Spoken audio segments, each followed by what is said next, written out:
Welcome to the first episode of Deck Check. This week you had the chance to win an awesome Hearthstone pillow, and from all the submissions that you've sent in until Tuesday, I have tested 3 of them, and let's take a look at these decks.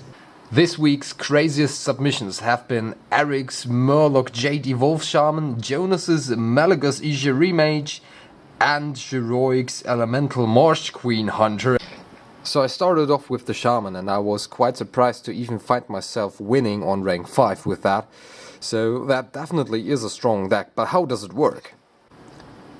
Most of the times a lot comes down to the board, because you need to have board control in order to profit from a big Bloodlust or a big Evolve in order to finish your opponent. Sometimes it's also enough to just clear the board, as I've did with a Druid, just crushing his entire board in a turn. Unfortunately, I've not been seeing the Jades coming into effect that much, as the maximum Jade that you can get out is a 7/7, but the game should be going for a long time by then, and that's not what you're planning for. This deck is more of an aggressive deck, and you want to finish in the mid game around turn 7 or 8. Next up was the Malygos Mage, and I felt kind of lost with that deck, because I didn't really manage to get it going. The plan behind that is getting the Malygos on the board with either Barnes or Ishiri, or maybe even dropping it on turn 9.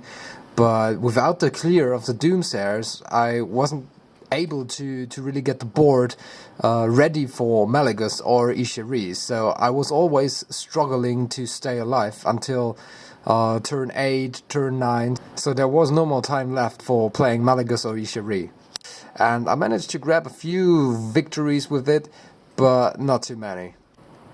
Last but not least comes the Hunter, and this deck surprised me the most in terms of how well the Elementals and the 1-drops worked together. And it also was quite funny to see a deck with Frost Elemental in 2K17.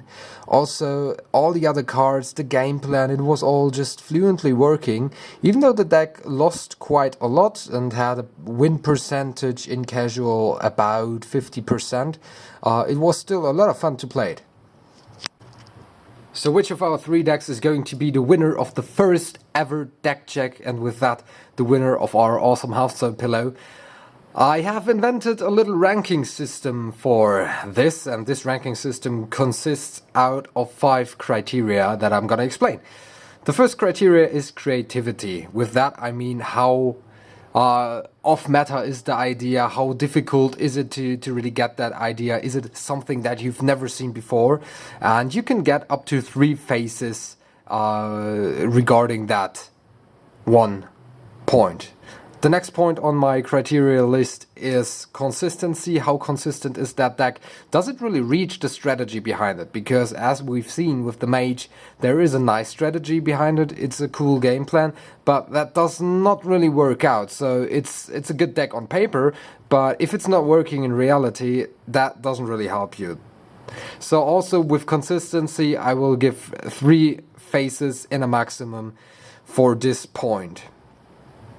Big play potential will be the third criterion, and with that I just mean how crazy the deck could really be. Like a deck where you play 20 spells and Yoxaron could be really crazy. Also the fun potential, which is gonna be our 4th criteria, is gonna play a big role as well. So these 2 criteria get a phase each.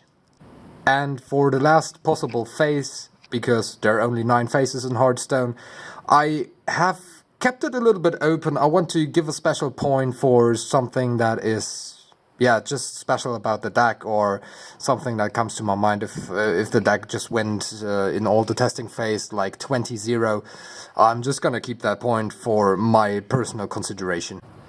Now let's get started with the grading. First of all, creativity. Eric and Jonas will both receive 1 point here, as both of these decks are creative, yes, but we can also find a lot of these cards being played in the meta game right now, and Jade Shaman, Evovle Shaman, those are very popular. Also, in terms of looking at the Mage, we see some freeze mages running around, so these decks will just get a phase each. Heroics, on the other hand, he decided to bring a Hunter, and that should be rewarded. Also, he decided to mix up elementals with 1-drops and playing the hunter quest, so I feel like Heroics deserves a second phase here. Consistency. Eric's deck will receive 2 phases here, as it was just a good deck, solid to play, and also managing to grab a victory here and there in ranked mode. I think you could even, if you play it from like rank 10, you could still go up a little bit, maybe play it until rank 7 or 6, maybe even get up to 5 if you play it perfectly. But yeah, definitely deserving 2 points here. Jonas deck, on the other hand, not quite clipping, at least not for me, so 0 points in terms of consistency. If you get it going, that might just be that lucky shot that the deck sometimes has, but I feel it lacks a little bit too much here. Heroics deck will receive 1 point in terms of consistency, but there's also still room for more.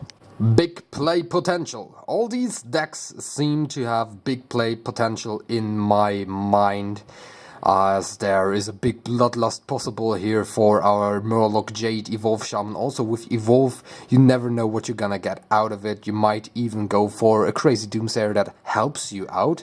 Something like that is definitely possible. Also with Jonas, I mean, what's more big play potential than going for Barnes, than getting out Ishari and maybe dropping Malygos out of your deck? If that's not a big play, I don't know what a big play is. Heroics, as the last one, he also deserves to grab that point as just Queen Carnassa being dropped, and then you have the Tundra Rhino following up with a lot of Raptors just cycling through the deck. That also is considered to be a big play. The fun part. Yes, Eric's and Jonas' deck, they won't get the point for fun. They are fun to play, but I will just not give out the fun point here, as they are played like standard decks. They're played like meta decks. You play Jonas' deck like a Freeze Mage, and you play Eric's deck just like a normal Jade Shaman or a normal Evovle Shaman.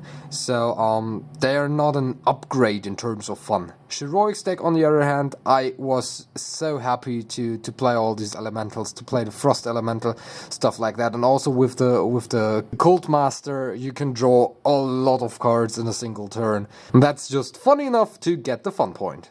The special point will not be given to anybody here, as I want to keep those points a little bit tight and not throw them away here in the first deck check, because I still believe there are a lot of decks that might surprise me in the end.